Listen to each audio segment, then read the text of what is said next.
고린도전서 14장 인용한 성경은 한글 킹제임스 성경입니다. 1절부터 시작하겠습니다.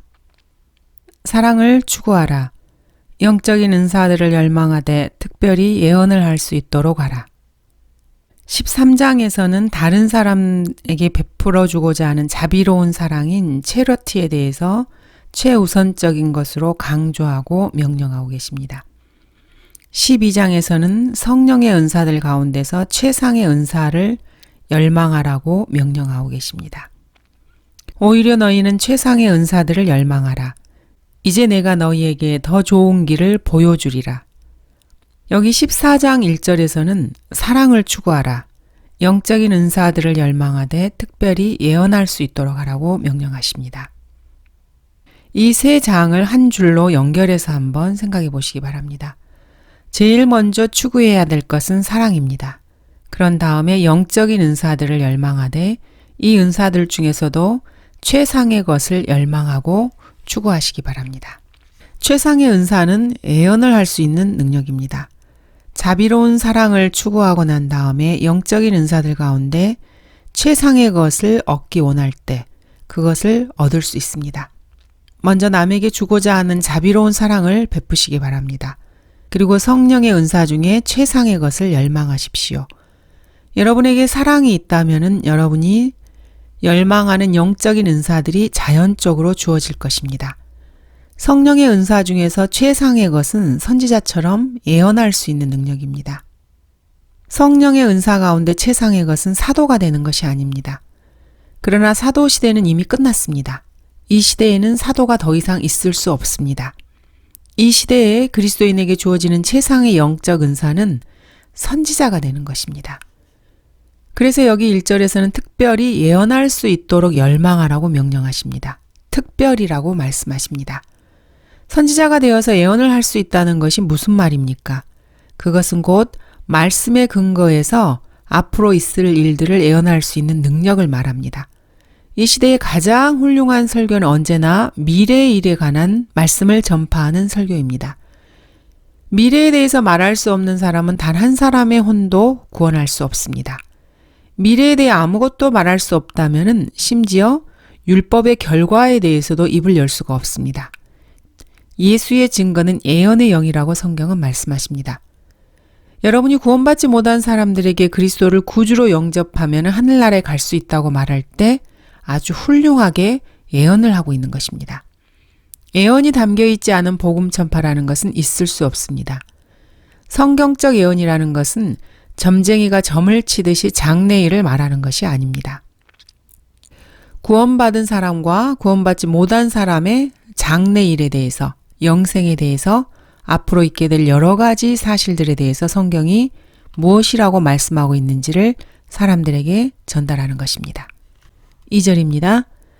이는 알지 못하는 방언으로 말하는 사람은 사람에게 말하지 아니하고 하나님께 하는 것이기 때문이요. 또 어떤 사람도 알아듣지 못하나 그가 영으로 신비들을 말하는 것이기 때문이라. 방언은 사람에게 말하는 것이 아닙니다. 왜 그렇습니까? 방언은 무슨 말인지 아무도 알아듣지 못하기 때문입니다. 가령 제가 지금 엘리카바사바 하우투투마세세 이런 식으로 말을 한다고 한번 해봅시다.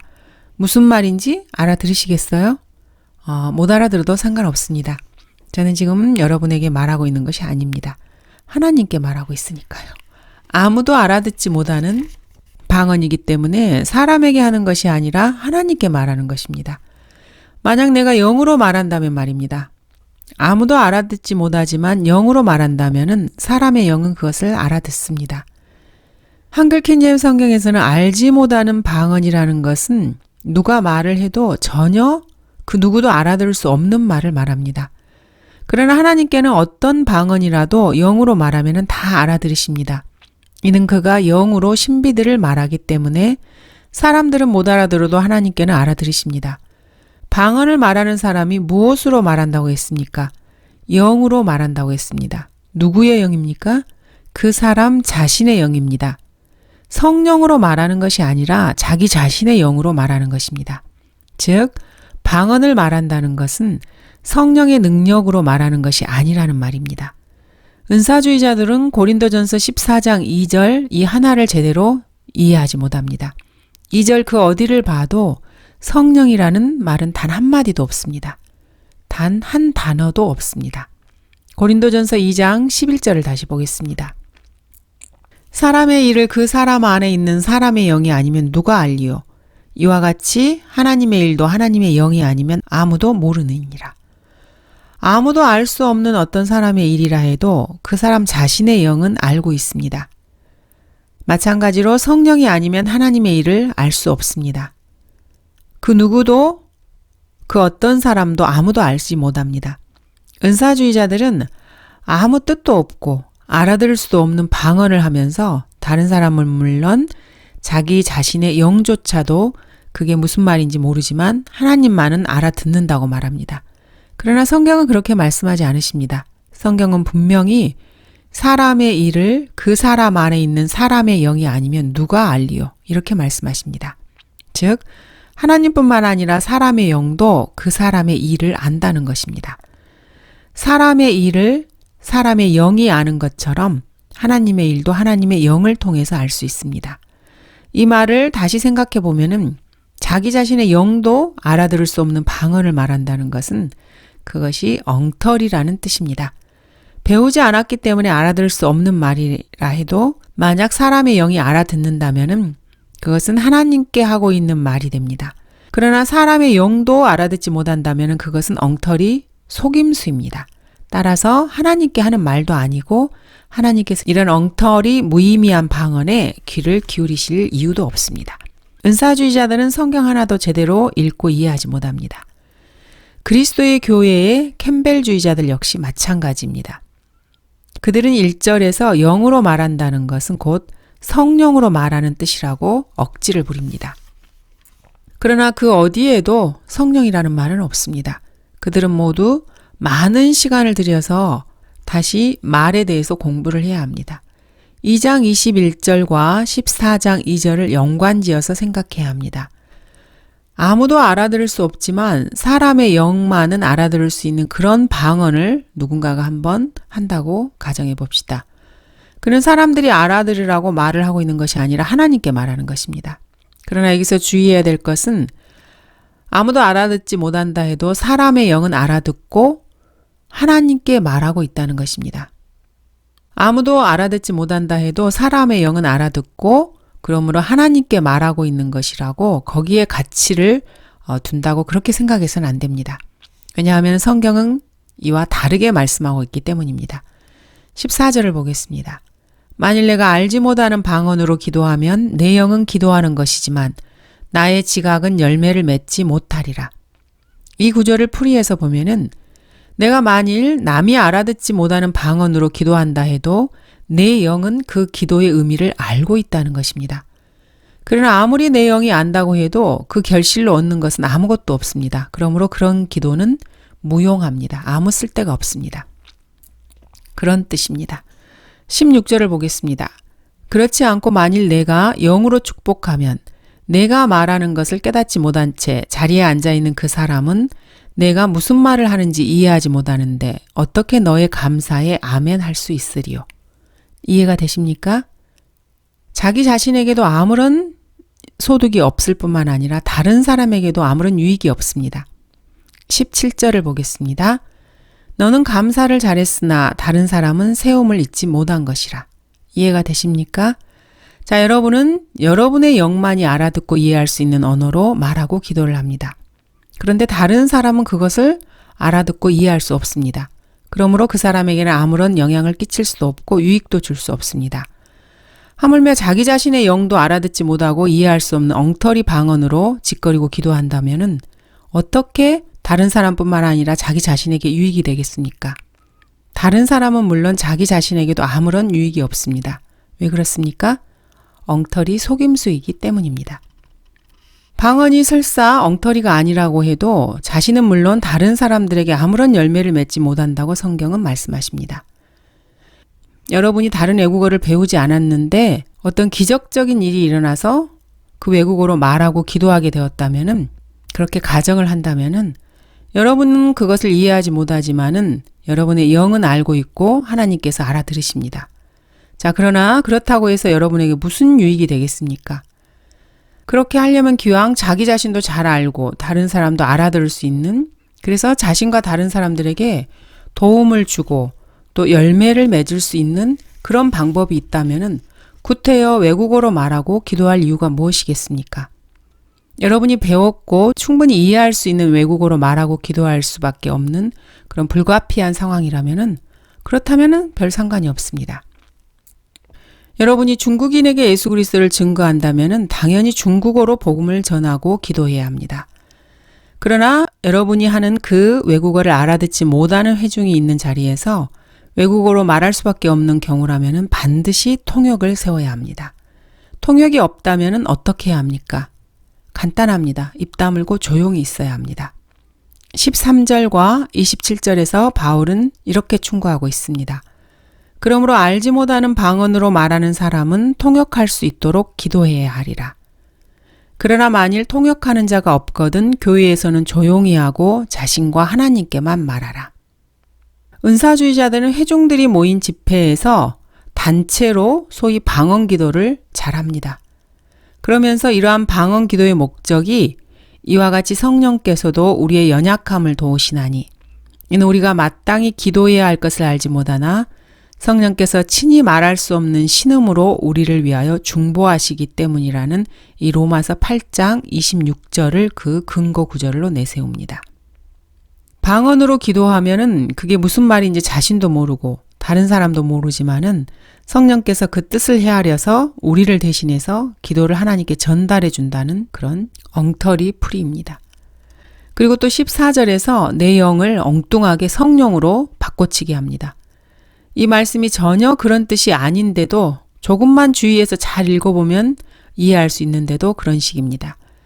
구원받은 그리스도인이라 해도 어떻게 기도해야 될지 모를 때가 있으며 그럴 때 성령님께서 신음하시면서 중보해 주십니다. 오늘날 수많은 그리스도인들이 어떻게 기도해야 할지 모르는 사람들이 아주 많습니다. 그래서 성령께서 신음하고 계십니다. 예를 들어서 그리스도인들은 흔히 주님 저를 좀 겸손하게 해주세요. 이렇게 기도합니다. 이런 기도는 어리석을 뿐만 아니라 극히 위험한 기도입니다. 하나님께서 여러분을 겸손하게 만드시도록 작정하시면은 여러분에게 어떤 일이 일어날 것 같습니까? 하나님께서는 여러분을 아마 죽도록 패실 것입니다. 겸손하게 만드는 것은 하나님께서 하시는 일이 아니라 여러분 자신이 스스로 하라고 하나님께서는 명령하십니다. 이렇게 어리석은 기도를 우리들이 한다면 성령님께서 신음하십니다. 그리고 우리의 마음을 헤아려 본래 의도를 파악하시고 그 뜻을 하나님께 전달해 주십니다. 이것이 바로 로마서 8장 26절 방금 읽은 구절이 담고 있는 내용입니다. 은사주의자들이 방언 기도를 하는 것은 하나님께 기도하기가 귀찮거나 기도거리를 알지 못해서 기도하는 척하기 위해서 아무렇게나 짓거려대는 것입니다. 어리석은 인간들을 속일 수는 있을지 몰라도 자기 자신과 하나님은 속이지 못합니다.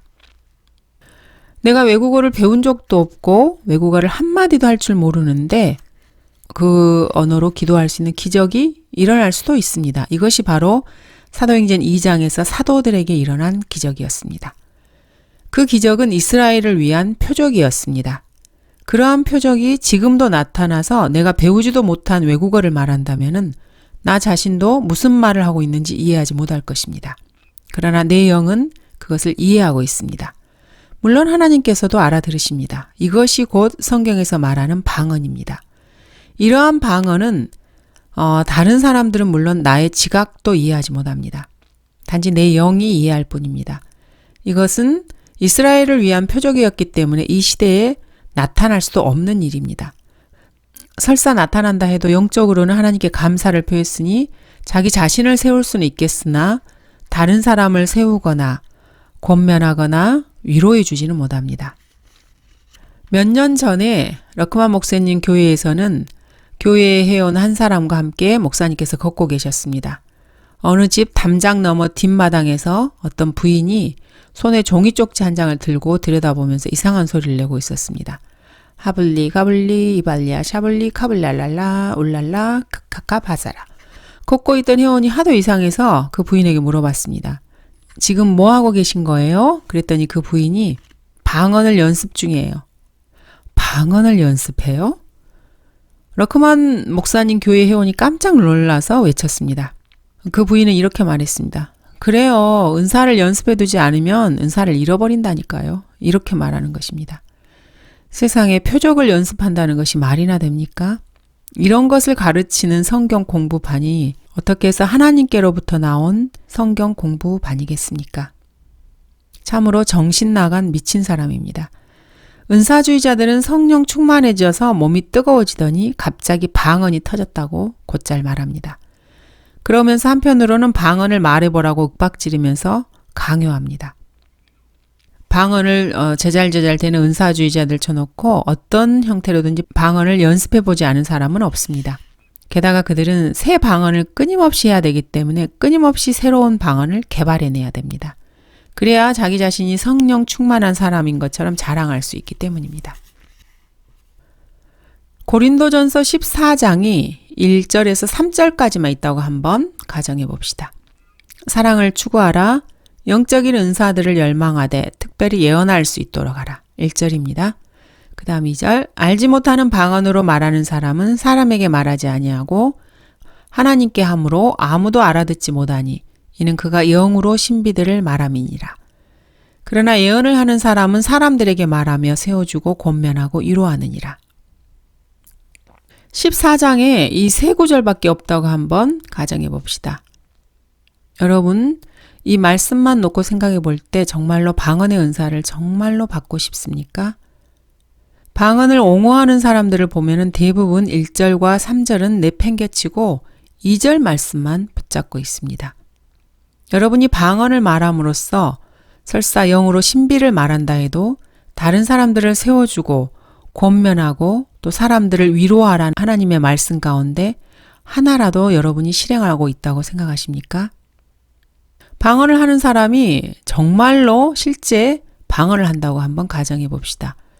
설사 그렇게 한다고 해도 이것은 자기 자신을 세우는 이기적인 행위에 지나지 않습니다. 4절은 이렇게 말씀하십니다. 알지 못하는 방언을 말하는 사람은 자기 자신을 세우나. 반면에 애언하는 사람은 교회를 세우느니라. 자, 그렇다면 여러분들은 시간을 어디에 쓰겠습니까? 그리스도인이라면 기껏 이기주의자가 되기 위해서 단 1분도 낭비할 수가 없습니다. 7절을 보시기 바랍니다. 필이나 하프같이 생명이 없는 것들일지라도 소리를 낼 때 그 소리를 구별하지 아니하면 피리를 부는 것인지 하프를 타는 것인지 어떻게 알 수 있으리요. 9절입니다. 너희도 마찬가지라. 만일 너희가 방언으로 쉽게 알아들을 수 없는 말을 한다면 무슨 말을 하는지 어떻게 알 수 있겠느냐. 이는 너희가 허공에다 말하고 있는 것이라. 10손가락을 다 한꺼번에 사용해서 악보도 없이 아무렇게나 피아노 건반을 한번 두드려 보시기 바랍니다. 다른 사람들의 표정을 그리고 한번 회익 둘러보십시오. 사람들의 표정이 어떻겠습니까? 아무런 의미도 없이 덮어놓고 건반을 두드린다면은 그게 음악인지 무슨 곡인지 구별을 못하고 소음에 지나지 않습니다. 혼자 신바람이 날지는 모르겠지만 곁에 있는 사람들은 듣기가 심히 힘들고 귀를 틀어막고 참다 못해서 비명을 지를 수도 있습니다. 방 안에 있는 고양이도 아마 화들짝 놀라서 도망가 버릴 것입니다. 여러분이 지금 누구를 세워주고 있습니까? 여러분은 지금 방 안에 있는 공고양이 한 마리도 제대로 세워주지 못하고 있습니다. 이것이 바로 자기 자신을 세우는 것입니다.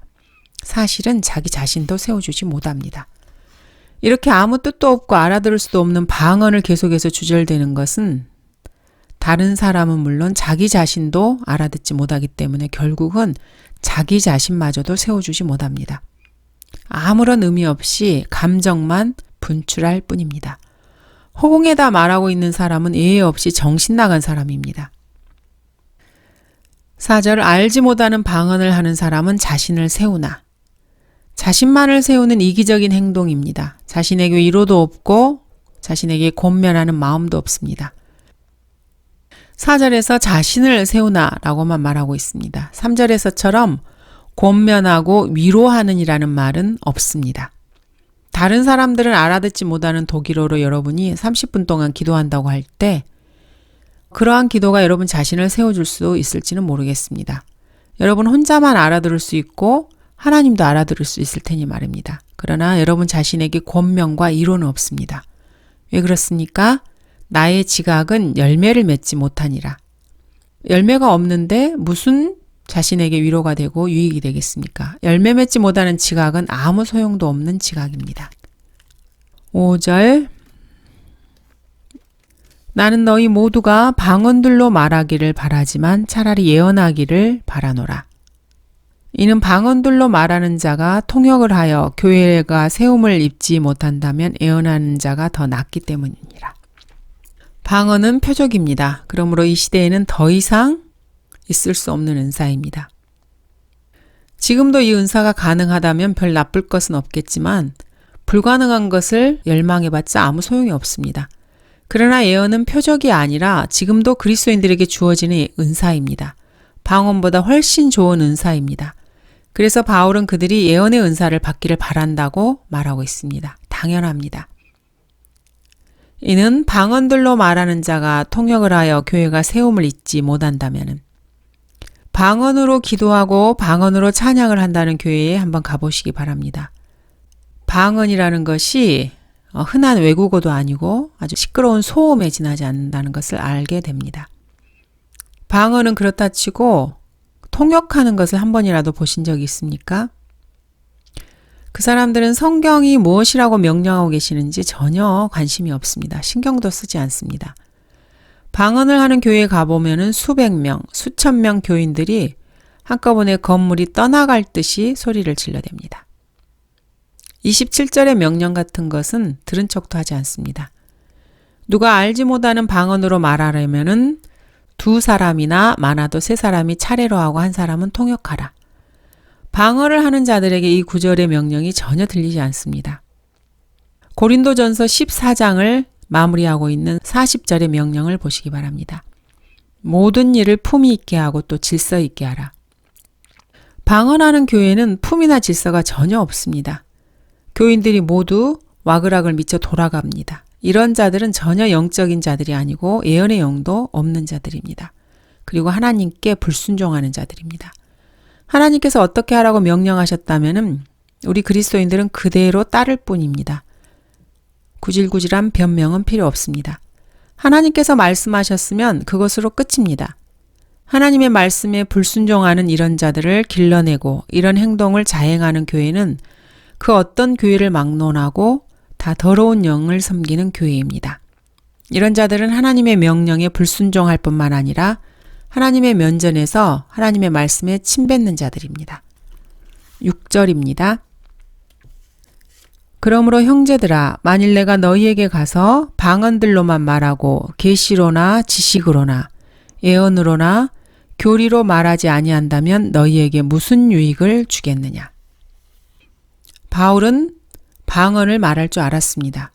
그는 히브리어뿐만 아니라 라틴어, 헬라어, 그 외에 5, 6개의 언어를 할 줄 알았습니다.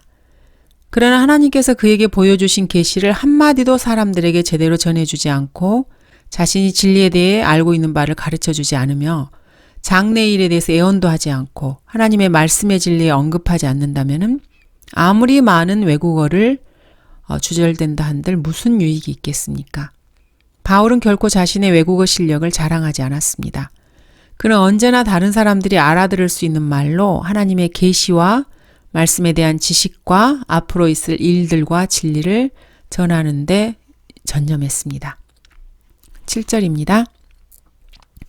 필이나 하프같이 생명이 없는 것들일지라도 소리를 낼 때 그 소리를 구별하지 아니하면 피리를 부는 것인지 하프를 타는 것인지 어떻게 알 수 있으리요. 말은 다른 사람과의 의사소통의 수단입니다. 다른 사람이 알아듣지도 못하고 무슨 뜻인지 구별도 안 되는 말을 짓거린다는 것은 참으로 부질없는 짓입니다. 지금까지 이렇게 쭉 설명을 했는데 아직도 방언에 대해서 성경 말씀에 의혹이 남아 있습니까?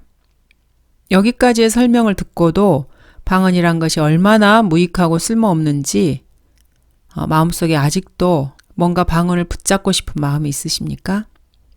14장은 여기서 멈추지 않고 계속해서 방언에 대해서 말씀하십니다. 8절입니다. 뿐만 아니라 만일 나팔이 불확실한 소리를 내면 누가 전쟁 준비를 하겠느냐. 적의 공격을 알리는 나팔 소리나 진군 나팔 소리가 불분명하게 들려오면 그 전쟁은 보나마나 뻔합니다. 어떤 병사가 무슨 뜻인지 분명치 않은 나팔 소리를 듣고 이것이 진군 나팔인가 후퇴 나팔인가 이렇게 착각한다면 어떻게 되겠습니까? 일부는 진격을 하고 일부는 후퇴를 하고 이 광경을 한번 상상해 보시기 바랍니다. 군대는 모든 것을 알리는 신호로 정해진 나팔 소리가 있습니다. 저녁에 취침 시간을 알리는 소리가 다르고 아침에 기상을 알리는 소리가 다릅니다. 잠자다가 벌떡 일어나 행군 준비를 갖추어야 하는 비상 나팔 소리가 또 다릅니다. 정해진 곡조들이 분명하게 울려야 그것이 무슨 신호인지 병사들이 알고 그에 따라서 일사불란하게 움직입니다. 나팔 소리만이 아닙니다. 군대는 모든 지시사항들을 구령으로 합니다. 구령 소리가 분명치 않으면 군대는 오합지졸이 됩니다. 차렷, 앞으로 가! 이렇게 외쳤는데 그 구령이 너무나 불분명하게 들려서 어떤 병사는 그대로 서 있고 어떤 병사는 뒤로 돌아가고 이런 군대는 군대가 아닙니다. 성경은 분명히 구별할 수 있는 소리를 내라고 명령하십니다. 모든 것을 분명하게 하라고 하십니다. 9절입니다. 너희도 마찬가지라. 만일 너희가 방언으로 쉽게 알아들을 수 없는 말을 한다면 무슨 말을 하는지 어떻게 알 수 있겠느냐. 이는 너희가 허공에다 말하고 있는 것이라. 허공에다 대고 혼자 말하는 것은 말하는 것이 아닙니다. 그것은 미친 사람이나 하는 짓입니다. 알아들을 수 없는 방언이란 이처럼 미친 사람들이나 짓거리는 무의미한 것입니다. 차라리 미친 사람들이 허공에다 대고 혼자 짓거리는 것이라면은 은사주의자들이 짓거리는 방언보다는 오히려 더 낫습니다. 왜냐하면은 은사주의자들이 방언이라고 짓거리는 것은 사실 의도적으로 자신의 거짓 믿음을 과시하고자 하는 가증스러운 속임수이기 때문입니다. 은사주의자들은 속이는 영에게 인도되어서 미혹당하는 자들입니다. 10절입니다. 세상에 수많은 종류의 말이 있을지라도 뜻없는 말은 하나도 없으니 소리는 무슨 뜻인가를 내포하고 있습니다. 그 뜻을 구별할 수 없다면 그 소리는 아무런 의미가 없습니다. 11절에서 12절입니다. 그러므로 내가 그 말의 뜻을 알지 못하면 말하는 그 사람에게 나는 야만인이 되고 말하는 그 사람도 나에게 야만인이 되리라. 너희도 마찬가지라. 너희가 영적인 은사를 열망한 이상 교회를 세우는데 풍성하기를 구하라. 서로 알아듣지 못하면 말하는 사람이나 듣는 사람이 모두 무지한 야만인이 됩니다. 알아듣지 못하는 방언을 하는 사람들은 그래서 야만인들입니다. 바울은 너희가 영적인 은사들을 열망한 이상 교회를 세우는데 풍성하기를 구하라고 말합니다. 방언의 은사를 구하지 말라고 거듭해서 명령하고 있습니다. 방언은 결코 교회를 세워주지 못합니다. 세워주기는커녕 혼란만 가중시키고 온통 난장판으로 만들어서 교회를 파괴시킵니다. 방언을 주절대는 교회는 그리스도의 몸된 교회가 아닙니다. 그런 곳은 교회를 흉내내는 교회 놀이를 하는 그런 곳입니다. 감사합니다.